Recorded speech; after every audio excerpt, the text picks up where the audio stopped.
Mm-hmm. Colleen's thinking. Yeah, I mean, it is on the surface.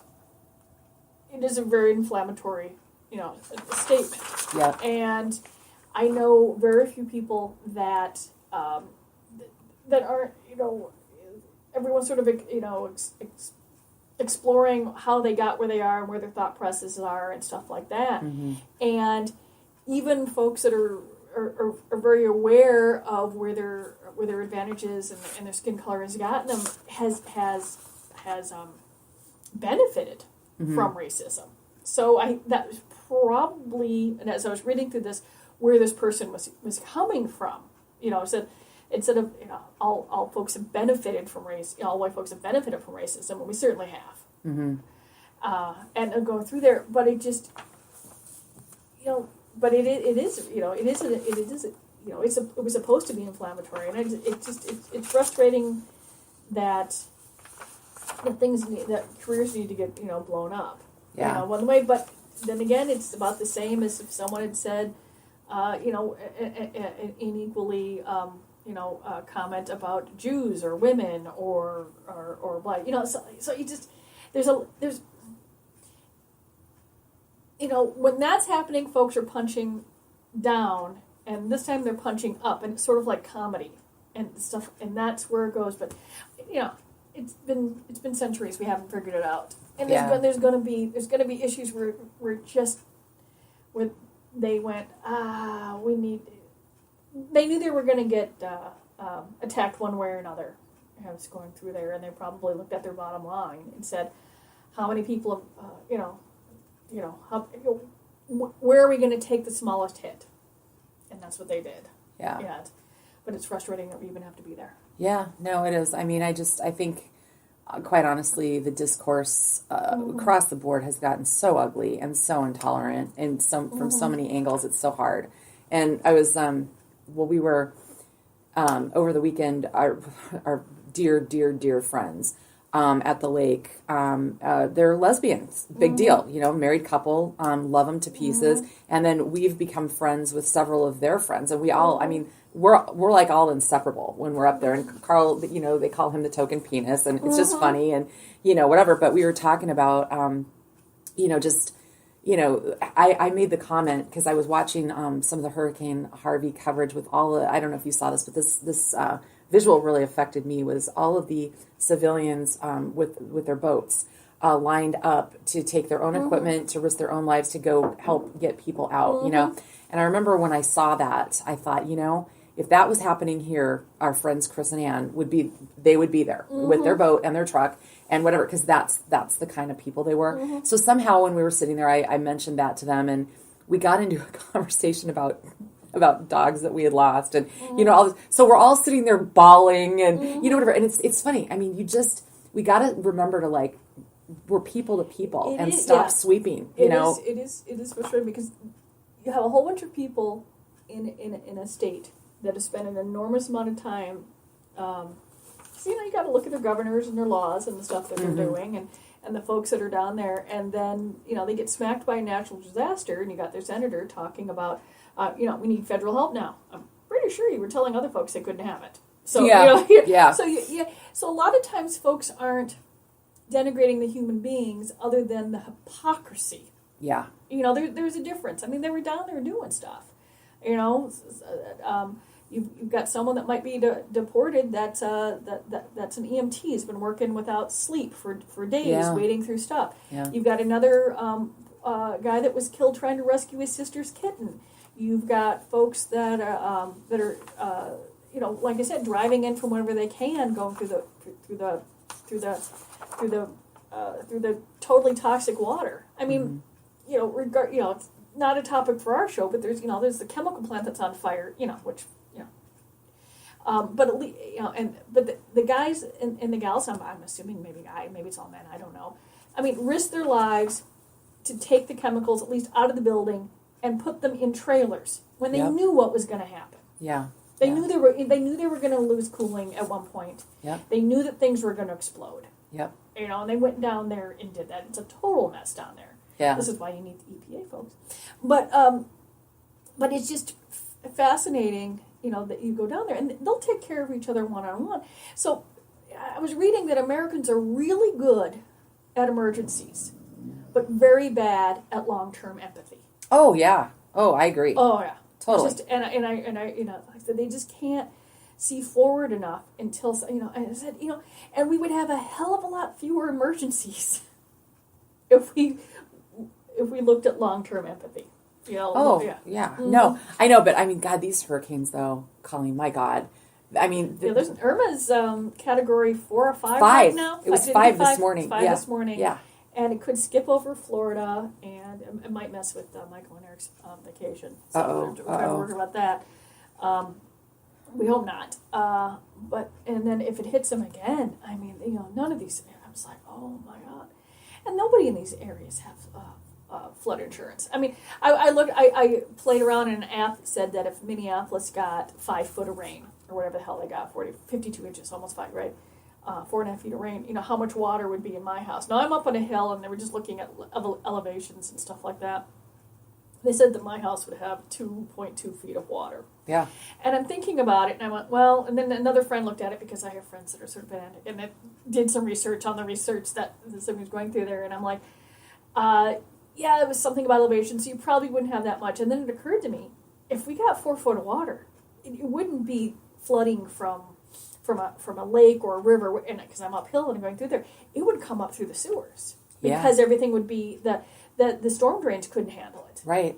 That would be the issue. Right. Yeah. Mm-hmm. It's just, I mean, and this was compelling to me too, that the National Weather Service had to add another color for their estimates because they'd never predicted that much rainfall before. Yeah. And not only is this happening in Houston, I think there's 2 other places in the world that are completely flooded right now too. Yeah. And thousands of people have died in low-lying areas. Yeah. And it's just, oh my God, like I said, we're excellent at short-term heroism and suck at long-term empathy. We really, really need to work on that. I think that would probably help a lot of the other stuff going through there if you can look forward. For sure. I agree. Boy, this one's kind of weird. We'll put the link up to this, and you really need to read this, but there was a lawsuit filed by a former cadet in the U.S. Military Academy West Point, which, to get there is not an easy thing. One of my high school friends got to go. I was so proud of him. Don't you have to have recommendations from your senators? Oh, and a whole bunch of other stuff. Yeah, and I mean you think getting into Harvard stuff, forget it. I mean, this is like a big deal. So I'm really sorry that her experience ended up the way that it did, but. She claimed she had been raped, and long story short, the lawsuit was that West Point had perpetrated or allowed a climate of misogyny to exist. She had gone on a voluntary recreational walk with another cadet and claims she had been raped. Her lawsuit against West Point, though, or actually against the 2 superiors there, kicked it out, saying that she was on a recreational activity that didn't have anything to do with the military culture when this... So they weren't... So in other words, because she wasn't on duty at the time... And it wasn't during, school or class. It was an activity that... It was a free time... Yep. So basically, she's not going to be allowed to sue the superiors. So the damages are going to be thrown out. But read the story; it's pretty interesting. Because there's a lot of folks at colleges and different things and different rules, and I guess some of that stuff does not probably apply to West Point and some of the other schools. Yep. Because it's different. Because I know that, that's probably why she did do it. But it just seemed, if you're someplace else, I mean, I suppose, I mean, if someone from a major corporation, let's say Walmart, went for a walk, after, on a Saturday when they're both working with a coworker, I'm not sure that you'd be able to, sue Walmart. Yeah, but once again... Then again, West Point does have a highly misogynic, and they were treated... it's hard. I mean, the whole women in the military thing. I have several family members, all men that have served, and I admire the women that do it, but I think it would be tough. I mean, I don't know. I think it's easier for guys. I really do. It's just me. Yeah, not there yet, but we'll get there. Hopefully. Mm-hmm. Oh boy. So Australia, remember we talked about this? Yes, it's actually quite surprising that they do not have marriage equality. Yeah. Or otherwise known as marriage. Yeah, and gay marriage, basically. Yeah. And so it's so weird. They're doing what they call a postal vote. So it's a nationwide vote to whether or not move this forward. They've got a conservative legislature there. Yeah. So they're putting it, none of them want to commit. They don't want to put their names to it. So they're foisting it on the public. It's what folks do here. They put it to the courts and then they can hand wring and say that the activist judges did it because no one would have the balls or the ovaries to do it themselves. Right. So the ad campaign has started. Oh. And so the pearl clutching in Australia? Huh? Is there pearl clutching Oh in Australia? God, yes. And the first part, I mean, some of the aspects of this ad, I mean, we'll paste the article up for you on the Facebook site, but they're pushing a lot of fear-mongering here. One, it's not about marriage, but gender fluidity. And she says that they're shifting the ad to possible consequences for children, saying that we are confusing children. Now, I don't know what this has to do with people who've decided that they're gay, they know they're gay, and they just want to be able to have access to the same things that we do. No, because if you just throw the words children in there, I know. people panic. Right. Oh, my God, yeah. Yep. And the next... I honestly don't see Australians falling for that shit. I don't either. I just don't. I hope not. I just don't. Yeah. They're yeah. They don't. As far as I know, they have a lot less crazed church going folks there, and I say that in all purposes because the majority of folks that have been against any sort of equality for anyone have always been Bible thumping behind it. Mm-hmm. So it's not. It's just a statement of fact. Not is going through there, and I could be completely ignorant of it, but I don't know. It's a much smaller country. I don't see them, and it has grown differently. And there's such a what am I trying to say? A rogue-spirited nation. I can't see, because they're all like, well, if you look back at, Australia began as like a prison, which I think is hilarious. And they all kind of do their own thing. And hopefully this isn't going to pass. But the other aspects, because we'll just chuckle over it, allowing this to pass, fear that parental rights will erode. Okay. Then they are... You can just look around the world. Yeah. That's the I obviously I'm not going to put the U.S. up for an example right now, but Canada and every place else is doing just fine. Yeah. And honestly, the backlash in this country has been from scared folks. Yeah. Mm-hmm. Yeah. And then the last one is view other countries that have allowed this to pass as warnings, not inspiration, for the love of God. And they use the case in Canada. It was a dentist, Steve Turloukas. In 2012, he sued a primary school board for not allowing him to remove his children from classes on human sexuality. And last year, a justice in Ontario ruled against him, saying that the values of inclusivity and equality were more important than accommodating the individual religious beliefs. Mm-hmm. So the Christians are saying we're being threatened. Mm-hmm. So there you go.